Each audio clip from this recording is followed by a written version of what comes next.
Thanks for watching. Don't forget to like, comment, share and subscribe to Mufti Tariq Masood, famous scholar. بادام خرید کے بادام کھاؤ گے تو کھانے کے لیے منہ میں دانت ہیں نہیں، نہ اس سے اب پٹھان ہوٹل کے پراٹھے کھا سکتے ہو. وہ مزہ بھی کب ہے؟ جوانی میں. اور اگر نقلی دانت لگوا لو گے چبانے کے لیے تو معدے میں تو دانت نہیں ہوتے، وہ تو بوڑھا ہو گیا.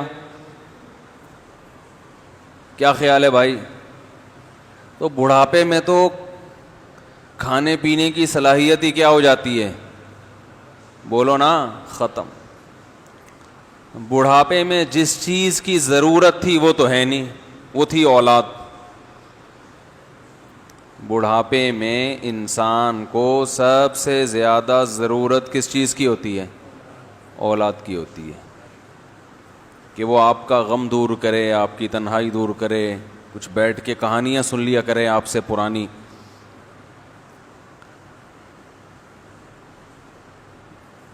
اولاد ہوگی تو وہ گھر بھی دے دے گی آپ کو رہنے کے لیے، کیونکہ اولاد جب پیدا ہوتی ہے تو 2 عدد ٹانگیں اور 2 عدد ہاتھ لے کے پیدا ہوتی ہے. وہ یہ اس کی علامت ہوتی ہے کہ یہ خود کمائے گا.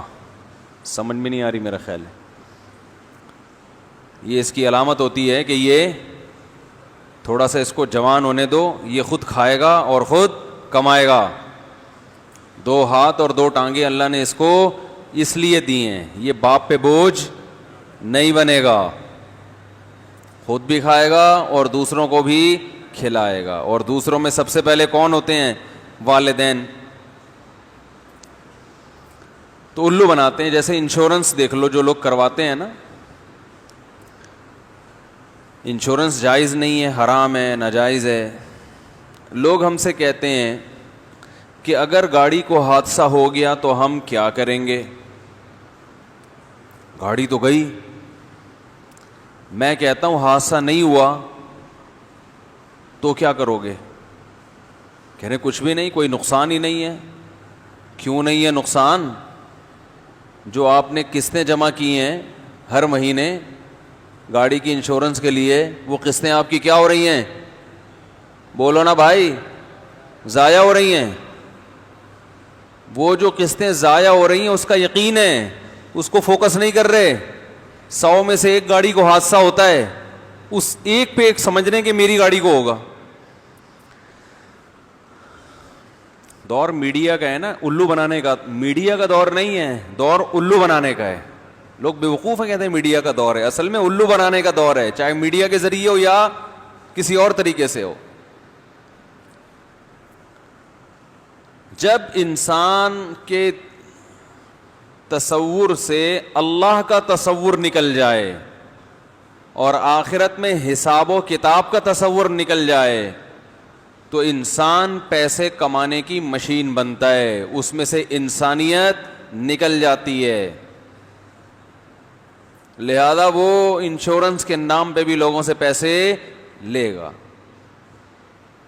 انشورنس کمپنیوں نے کیا ہے، ہر وقت سوچتے رہتے ہیں نا پیسہ کیسے کمائیں. گورا سوچتا رہتا ہے، یہودی بھی سوچتا رہتا ہے یار پیسہ کیسے کماؤ. اب اگر وہ مسلمان علماء کے پاس آئے گا کہ پیسہ کیسے کمائیں، بولیں گے بھائی ہوٹل کھول لو، بھائی کپڑا خرید کے بیچو. کیا خیال ہے بھائی؟ گاڑیاں خرید کے بیچو، پلاٹ خرید کے بیچو. کہتا ہے یار یہ تو سارے دنیا ہی کر رہی ہے، کوئی ایسا طریقہ بتاؤ کہ بیٹھے بیٹھے کیا بن جاؤں؟ کروڑ پتی. ایسا کوئی ہٹو بچو طریقہ ہونا چاہیے. نہیں بھائی ایسا کوئی طریقہ نہیں ہے. اسلام تو یہی کہے گا نا، ارے سیدھا سیدھا جیسے ساری دنیا کما رہی ہے، لوگوں کو خود بھی فائدہ پہنچاؤ اور لوگوں سے بھی فائدہ حاصل کرو، جو تجارت میں ہوتا ہے، جو بزنس میں ہوتا ہے. لیکن یہودی دماغ کہے گا نا نا نا نا، بٹورو کسی طریقے سے. جیسے آج کل ایک مختلف ناموں سے ایک کمپنیاں کام کر رہی ہیں، لیکن ان کا طریقہ واردات ایک ہی ہے. وہ طریقہ واردات یہ ہے، میں ایک دفعہ گولڈن کی کے نام سے کوئی کمپنی تھی، یا اسی سے ملتا جلتا کوئی نام ہوگا، ایسا نہ کوئی گولڈن کی کمپنی واقعی جائز کام کر رہی ہو آپ اس پہ فتویٰ لگا دیں. لیکن اس وقت وہ گولڈن کی کے نام سے کام کر رہے تھے, ہو سکتا ہے اب نہ کر رہے ہوں, اور ہو سکتا ہے اب گولڈن کی کے نام سے جو کمپنی کوئی کام کر رہی ہو تو وہ صحیح کر رہی ہو. میں پرانے وقتوں کی بات کر رہا ہوں, 15-20 سال پرانی بات. تو ایک سوال آیا, کسی نے ہم سے پوچھا کہ یہ کمپنی اس طریقے سے بزنس کرتی ہے, کیا اس کا بزنس جائز ہے؟ وہ نیا کام متعارف ہوا تھا پاکستان میں, تو ہمارے استاذ نے مجھے ان کے لیکچر لینے کے لیے بھیج دیا کہ ان کا طریقہ سمجھو, یہ کام کیسے کرتے ہیں. میں چلا گیا, حسن اسکوائر کے قریب کہیں ان کا آفس تھا, تو وہاں ایک صاحب لیکچر دے رہے تھے, ان کی کلاسز تھی کہ ہمارا کام کا طریقہ کیا ہے. تو ان کے پاس کچھ جوسر مشینیں تھیں جو بجلی سے نہیں چلتی تھیں, ہاتھ سے ہی جوس نکالتی, جیسے وہ لوگوں کا جوس نکال رہے تھے زبان سے, تو وہ مشینیں ہاتھ سے نکالتی تھی. تو وہ اپنی پروڈکٹ, جو کمپنی کی پروڈکٹ تھی, اس کو معاشرے میں پھیلانے کے لیے انہوں نے 3 گھنٹے تقریر کی ہوگی, اور اس تقریر میں انہوں نے یہ سمجھایا کہ آپ یہ پروڈکٹ ہم سے خرید لیں 4,000 یا پتہ نہیں 5,000 روپے کی, اس کے بعد آپ یہ پروڈکٹ 5 آدمیوں کو بیچ دیں.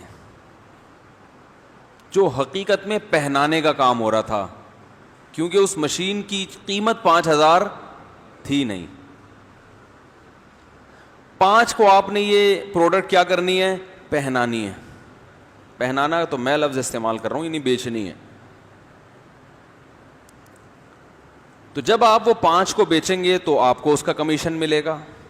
پھر ان 5 میں سے ہر ایک شخص 5 کو بیچے گا.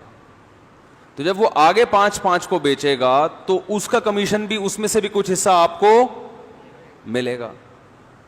اور 5 سے ملٹیپلائی کریں تو 25 لوگوں کا کمیشن آپ کے پاس آنا شروع, یعنی بڑا زبردست دنیا کا صدقہ جاریہ.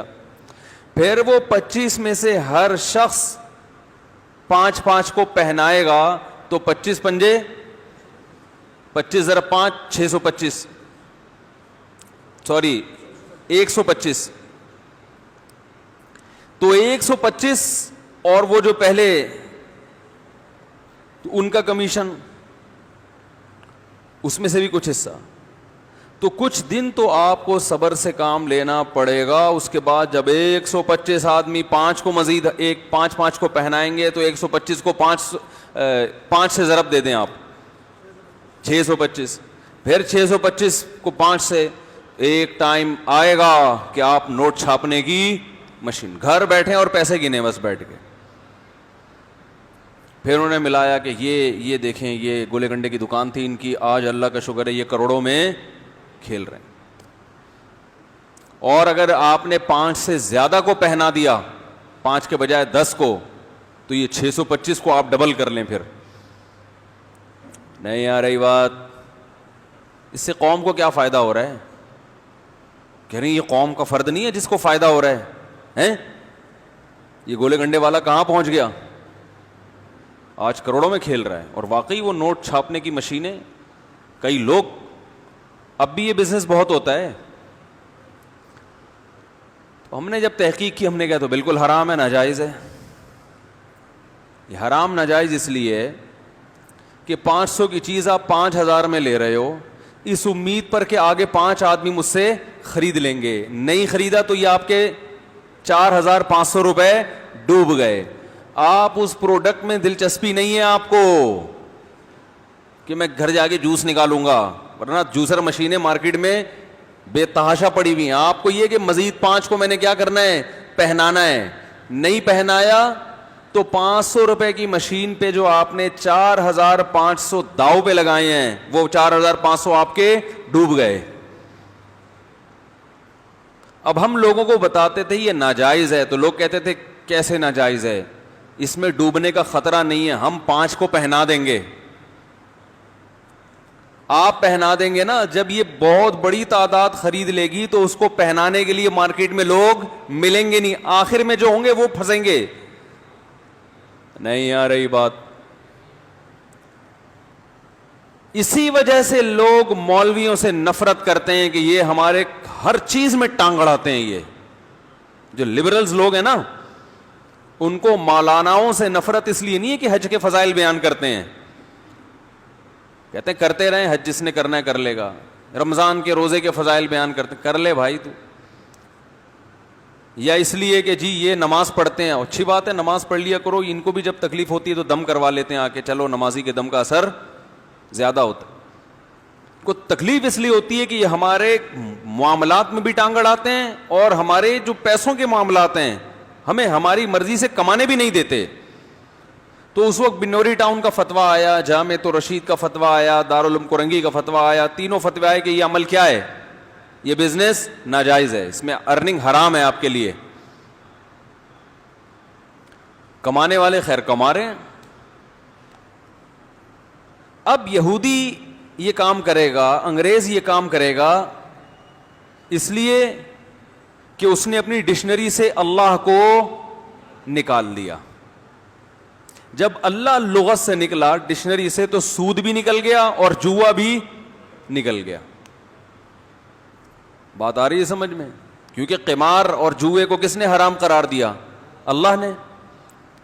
انما الخمر والمیسر, میسر جوئے کو کہتے ہیں, یہ رجس ناپاک عمل ہے, من عمل الشیطان, شیطانی عمل ہے, فاجتنبوہ, چھوڑ دو اس کو, یہ کمانے کا غیر اخلاقی طریقہ ہے, اور اس میں انسانیت کو فائدہ بھی نہیں ہے. کیسینو سینٹر پوری دنیا میں آپ کو پتا ہے بہت کھلے ہوئے ہیں, کھیل رہے ہوتے ہیں لوگ جا کے, لیگل ہے, لیگل. کانسیپٹ یہ ہے کہ بھائی ایک آدمی اگر پیسے داؤ پہ لگا کے اس کو اپنی خوشی سے دے رہا ہے یا اس سے لے رہا ہے تو کسی تیسرے کے پیٹ میں مروڑ معذرت کے ساتھ کیوں ہو رہا ہے؟ اسلام یہ چاہتا ہے کہ جب آپ محنت کر کے پیسے کماؤ تو محنت برائے محنت نہ ہو. محنت تو چور بھی کرتا ہے, ڈاکو تو جان پہ کھیل کے پیسے کماتا ہے, پولیس سے لڑتا ہے وہ. اسلام کہتا ہے الا ان تکون تجارتن, کیا انداز ہے قرآن کا. اے ایمان والو, پیسے کمانے کا ایک ہی طریقہ ہے, تجارت ہو تجارت, ان ترازن, وہ بھی آپس کی رضا مندی سے, اس میں بھی پہنانے والا کام نہ ہو. بزنس ہو تجارت, یہ تجارت تھوڑی ہے.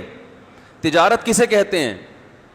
چیز خریدی آپ نے اس نیت سے کہ مہنگی بیچوں گا پروفٹ رکھ کے, اس کو کیا کہا جاتا ہے؟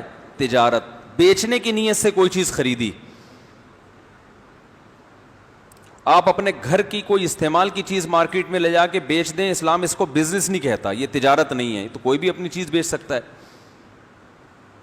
لہذا اس پر زکوٰۃ نہیں ہے. زکوٰۃ ہوتی ہے تجارتی مال پہ جو بزنس کے لیے ہو. اور بزنس کی ڈیفینیشن شریعت میں کیا ہے؟ کوئی چیز آپ نے خریدی اس نیت سے کہ بیچوں گا. اس عمل کو کیا کہا جاتا ہے اسلام کی ٹرم میں؟ تجارت, جس کو انگلش میں بزنس کہتے ہیں. انگلش میں بزنس کا مفہوم بہت وسیع ہے. آپ کی گاڑیاں رینٹ پہ چل رہی ہیں, انگلش میں اس کو بھی بزنس کہتے ہیں, مگر اسلام میں اس کو بزنس نہیں کہتے. اسلام میں بزنس یعنی تجارت یہ ہوگی کہ گاڑی خریدی آپ نے بیچنے کے لیے, گاڑی رینٹ پہ چلوا رہے ہو تو یہ بزنس, ویسے تو بزنس ہے یہ, لیکن جو اسلام کی ایک ٹرم ہے نا تجارت, یہ وہ تجارت نہیں ہے. تو اللہ نے فرمایا تجارت ہونی چاہیے, جوا اور سود نہیں ہونا چاہیے.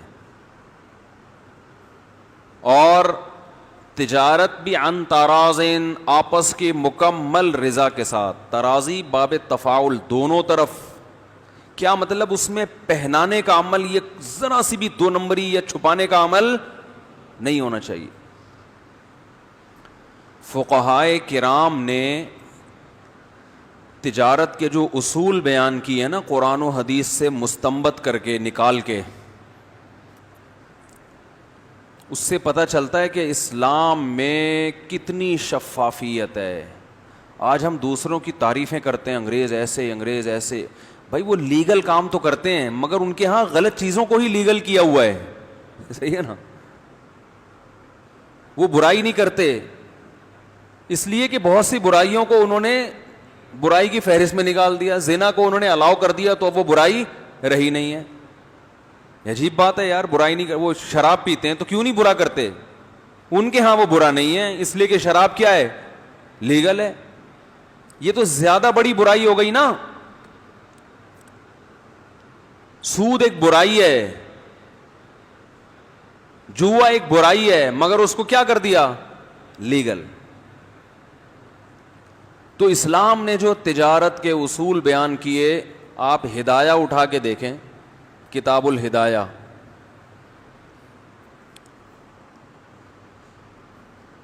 کتاب البیوع پڑھیں، اس میں تیسری اور چوتھی جلد مکمل معاملات پر ہے. یعنی اسلامی تاریخ میں جو اسلامی قانون لکھا گیا ہے نا، اسلامی قانون 1/4 تقریباً 1/4 عبادات پر ہے، 1/4 نکاح طلاق اور میاں بیوی کے احکام پر ہے، اور 2 حصے یعنی آدھا وہ کس پر ہے؟ خرید و فروخت اور معاملات پر، مالی معاملات پر. نہیں آ رہی بات؟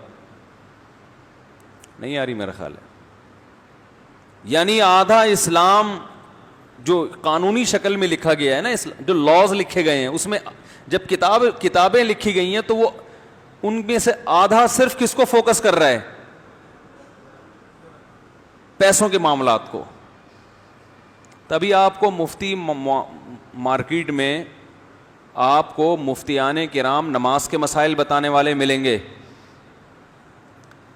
اور طلاق کے مسائل بتانے والے بھی، لیکن تجارتی معاملات میں مسائل بتانے والے آپ کو مفتی کم ملیں گے، کیونکہ بہت بڑا حصہ ہے، اسے بہت پڑھنا پڑتا ہے. اور ابھی ڈاکٹر ذاکر نائک صاحب کا بیان آیا ہے بڑا زبردست، چلتا کر دینا چاہیے، پارسل کر دینی چاہیے.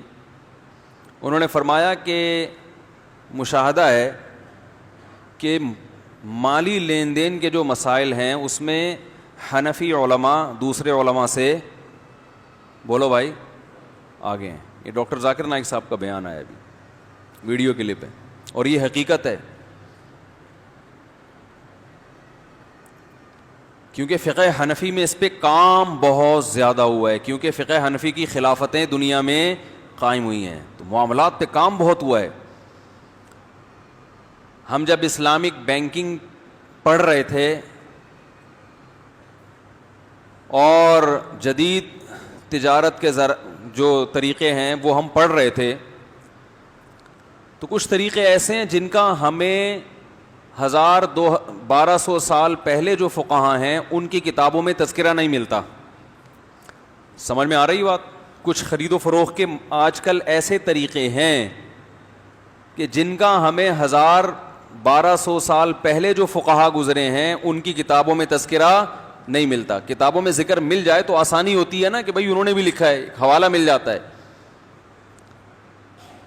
تو ایک عرب عالم کی کتاب ہم پڑھ رہے تھے، انہوں نے امام ابو حنیفہ کے شاگرد کا نام لیا کہ امام محمد ابن حسن نے آج سے 1200 سال تقریباً 1100-1200 سال پہلے تجارت کے اس طریقے پر بھی بحث کی ہے. طبیعت خوش ہو گئی وہ دیکھ کے کہ کیا دماغ تھا ان لوگوں کا کہ انہوں نے اسلامی تاریخ میں قانون کا کوئی جزیہ چھوڑا نہیں ہے کہ یہ بھی ہو سکتا ہے. حالانکہ اس وقت نہیں ہو رہا تھا یہ، کہ اگر یہ یوں کیا جائے تو اس کا شرعی حکم کیا ہوگا. تو خیر بات کہاں سے کہاں چلی گئی. تو میں یہ عرض کر رہا تھا کہ جن کی ڈکشنری میں اللہ نہیں ہے تو ان کو اس سے کوئی غرض نہیں ہے کہ ہم پیسے کیسے کما رہے ہیں. بس وہ پیسہ کمائیں گے کہ قانون اجازت دیتا ہو ملک کا. اس کو نہیں دیکھتے کہ ملک کا یہ قانون بذات خود ٹھیک بھی ہے یا غلط ہے. نا نا نا نا,